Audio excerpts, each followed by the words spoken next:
Students. Basically, last night we had about 60 people come to public comment. 58 of them were either teachers or parents protesting the summative testing and the pay-for-performance initiatives that are going on. I watched, if you see any of the video, I was not in my big red chair. I watched it from the back, but we have like a separate room with closed-circuit TV. With bronchitis, I really felt that it was inappropriate for me to be sitting there coughing into a microphone for the 2 hours of public comment. So it was announced, and I really was watching the whole thing, taking notes in the back. I did come out to the meeting and for the consent items and the 2 action items that we voted on. The 2 things we voted on last night were the formation, I know it's kind of loud, the formation of a privatization committee.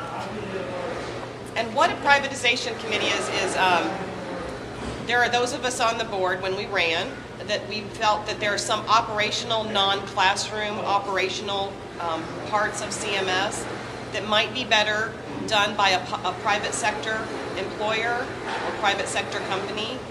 And so instead of the board itself with all the other things that we have to do, taking a really deep dive into looking at privatization, we are appointing a committee, an advisory committee, and I'm actually looking for someone from this area to appoint to the committee that has experience in privatization of functions. This could be anything from, instead of having our own in-house IT department, it could be outsourcing it to a local provider. It could be outsourcing food services in a pilot in like a one school feeder pattern. It could be, one of the things they're already doing in privatization is the city Department of Transportation is going to do all the maintenance on all the non-buses, all the company cars basically that CMS owns, to try to consolidate services. So it's to look at how can we do things either maybe with another government entity or from the private sector. And a lot of people last night spoke against it because they don't want things to not be done by CMS. But this vote last night wasn't to do that. It was just to form a committee to take a deeper dive into learning more about it. The city of Charlotte does a tremendous amount. They actually have a privatization department where everything comes in. It's called an RFP, and they have 9 people that evaluate these things, and they've saved millions of dollars. And in a time when we are having $100 million cuts and massive cuts coming from both of our funders, from the county and from specifically from the state's going to be our biggest budget cuts. I feel that we need to look at anything that is not classroom and figure out if we can do it better and cheaper and more efficiently. And sometimes I do think that business operates more efficiently than government. That's just a philosophy I have, and it may not be true, but I am inherently a fiscal conservative, and I think most people that know me kind of figured that out when I ran for office. I didn't hide it. I'm a fiscal conservative, and I do think that in many times government does not operate in the best efficiency. So I was very supportive. It passed with 5 votes. So to give you an idea of why did I go to the meeting last night with 102 fever, I was the 5th vote to pass it, and I knew that, so I went to the meeting. My board chair was like, please just make it to that part of the meeting. And it was very important because that's something I campaigned on, and I helped write the charter for the committee. So if anyone in this part of the county knows of somebody that might be interested that works for private industry, I'm going to be looking for some appointments. I'm talking to Bill Russell from the chamber and trying to get some ideas from people who would be a great appointment. All right, the other thing that we had just massive discussion about is summative testing and pay for performance. There's 2 kind of separate issues there. Pay for performance has been an initiative that CMS has been working on since the announcement of the 2014 plan, which was a year and a half ago. And it's to roll out in 2014, not this year. You hear a lot of the buzz in the media, a lot of the groups that are protesting think that we're going to do it right now. We're actually in design. I say we. CMS is in design under our kind of guidance. They have 5 to 7 design teams that teachers volunteered for. The email went out to all the teachers in the system to participate in design teams so that they could figure out how to evaluate teachers' performance. It's like Mr. I always call you Ray, I'm so sorry. Ray, either or. He was a basketball coach that I knew before I actually became a board member and realized he was a principal here. So it's kind of awkward at times when I see people in the community and then I'm like, oh yeah, I have to be formal and stuff. But I'm Rhonda, don't ever have to call me that other name. So pay for performance is something that I believe in. I'm an ER nurse and I'm also a realtor. And if I don't do a good job as a realtor, I don't get any more business. If I don't do my job as an ER nurse, number one, I could cause harm to a patient. Number two, my employer is going to fire me.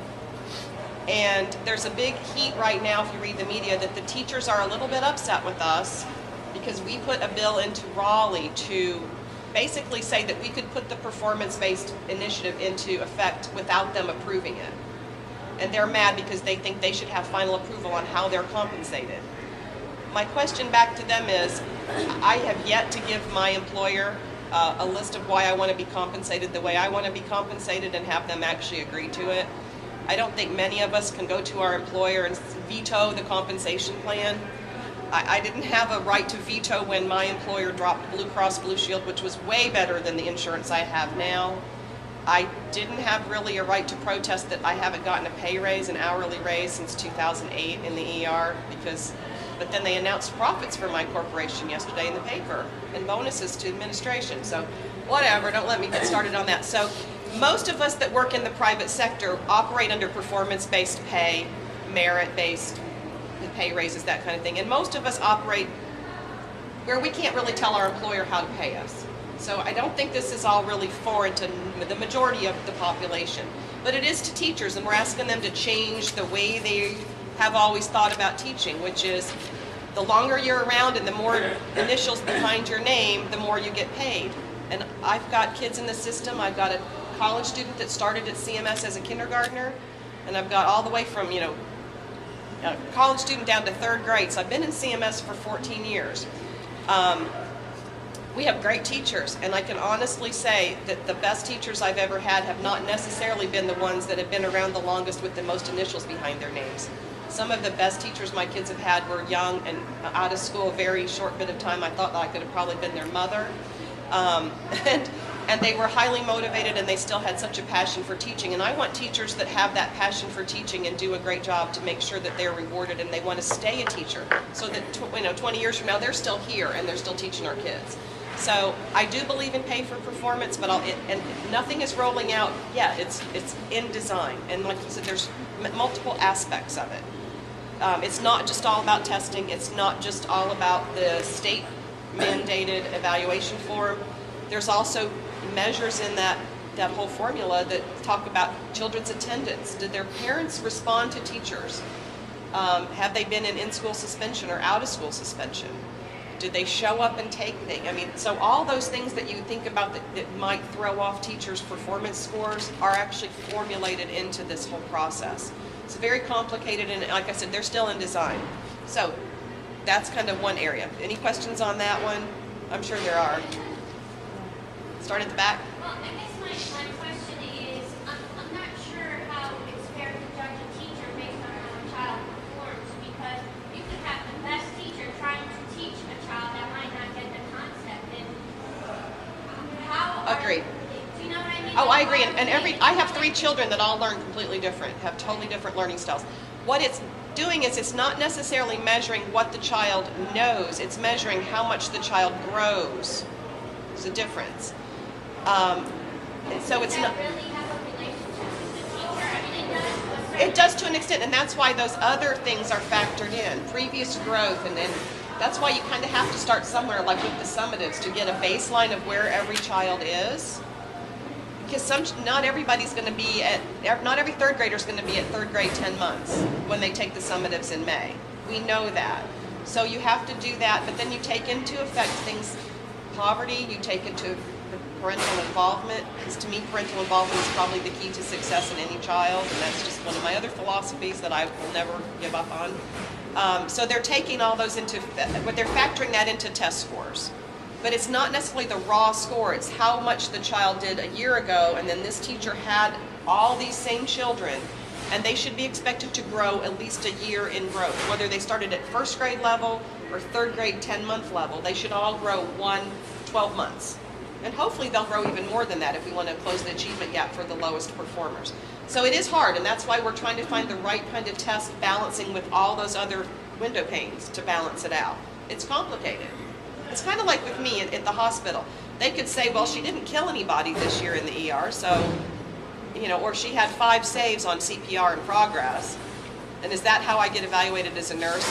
But then they have to factor into my customer service, and am I nice to my patients, and do I get along with my peers? And So there's multiple factors that have to factor in, and it's complicated. That's why it's not something they're rolling out rapidly. It's been under works for two and a half, 3 years already, and it'll be 2 more school years before it's ready. Yeah, I think that's the key part of it. I would have been very concerned as well if value added was being used only by itself. And that's that growth model that they've been talking about in LA. It's come out in New York. It's come to the forefront in New York. But because it's going to look at more than just that, it's part of the puzzle, but it's not the only thing, I feel better about it. You'll be looking at evaluations when we go into classrooms as administrators. We'll be looking at all these other things based on, whatever the other 2 items they choose. So that makes me feel a little better that it's not going to be the only weight. It's part of the equation. And I feel better about it because of that. Not everybody does, but I do. There's a lot of angst. I mean, we're asking teachers to change the way that they've had to do business, and that's very hard. But we're having to change the way we do business, facing massive budget cuts, and also recognizing the fact that every study out there, and I haven't found one, people keep trying to send me links to studies. Every study I've seen does not show a direct link between the number of degrees a teacher has and how a child performs. There's a magic thing that we're trying to figure out what it is, and it's called an effective teacher. It doesn't matter the number of years or the number of degrees. It's their passion and their desire and their ability. It's just almost difficult to measure, but we know that an effective teacher doesn't look like a 20-year veteran with 3 degrees behind her name necessarily. That teacher is no more effective than the 3rd-year teacher that has a bachelor's degree in early childhood education. We know that. We have the data. I mean, and it's been proven repeatedly. And I always want the 3rd-year teacher. Well, the other thing that was good is the other vote of confidence. The big issue is when you talk to a teacher is, teachers haven't got a raise in 4 years, and there's always that ongoing question is if we go into a pay for performance mode, our salary is going to drop. And I think that caused a great fervor as well with my staff here and with me even. Because you're talking about people that barely are surviving in some cases. Now you're talking about a pay reduction. Dr. Gorman came out last week or the week before and said that is not going to happen. Your salaries are not going to change and drop down. It can only improve. So I think that will make people feel a little bit better about the process. Again, it's not going to make everybody feel good about it, but that's a huge concern that people had.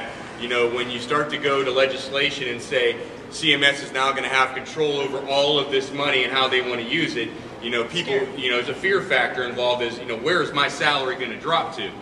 So when he came out and did that, now it would have been better if he would have done it on the front end, but he did come out on the back end and say that. I think he put more people at ease in that regard too, so that's good. There's water. Well, and I'll say, I've got coffee too. What I will say is, I blasted Dr. Gorman, and I do that. It's funny because people say, oh, the board just like pats him on the back and goes, go ahead, do whatever you want. I blasted him on the phone the other day while I was driving down the road. I got home and I was so hyper after I talked to him, I had to go calm down on the back porch because I was just, and he's used to it when he knows if I'm in a good mood or a bad mood. And I blasted him. I said, we did not communicate this on the front end, and that is the biggest mistake on the summative testing and on the pay for performance, the House Bill 546 that was introduced in Raleigh 2 weeks ago by Ruth Samuelson, that gives CMS the opportunity to not use the North Carolina pay scale. That's basically what that is. So we did not do a good job. By the same token, we have a $1.5 million budget in our communications department at CMS for 178 schools, 140,000 kids, and 17,000+ employees. Our budget for PR, total PR, that's including every bit of communications coordination, is $1.5 million.